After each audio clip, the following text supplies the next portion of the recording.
Masu sauraronmu barkanmu da sake saduwa a cikin tashar tamu mai suna ƙasar Hausa.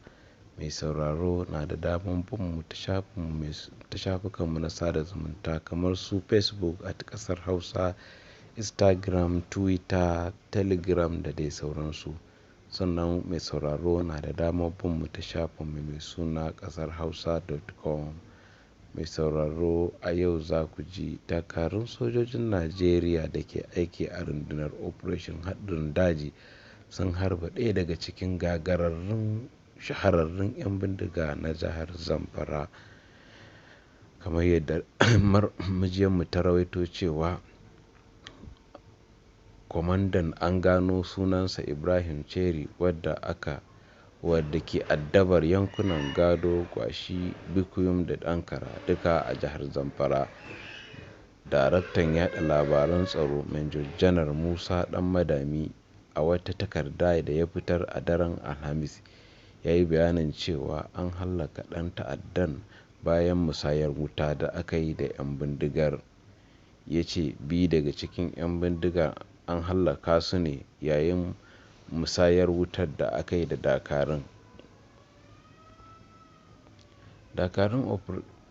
Dakarun Operation Hadarin Dajin sun yi sintiri ne zuwa maɓoyar 'yan bindigar da ke ƙauyen Doka a dajin Gandu da ke ƙaramar hukumar Anka ta jihar Zamfara.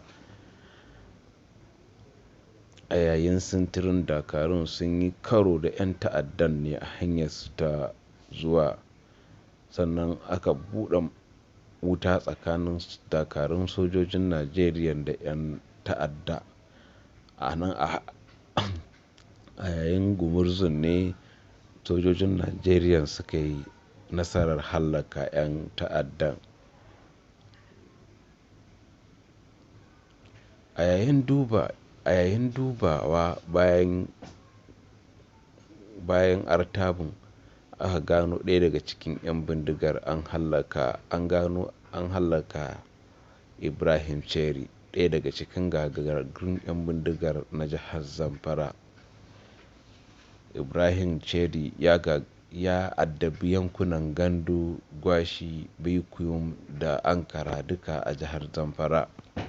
Bayan kammala gumurzun ne aka gano cewa dakarun suka samu bindigogin AK-47 da harsashe da babura da wayoyin salula da 'yan bindigar suka zubar suka arce. A wani labarin kuma za ku ji a ƙoƙarin dakarun sojojin Najeriya suka yi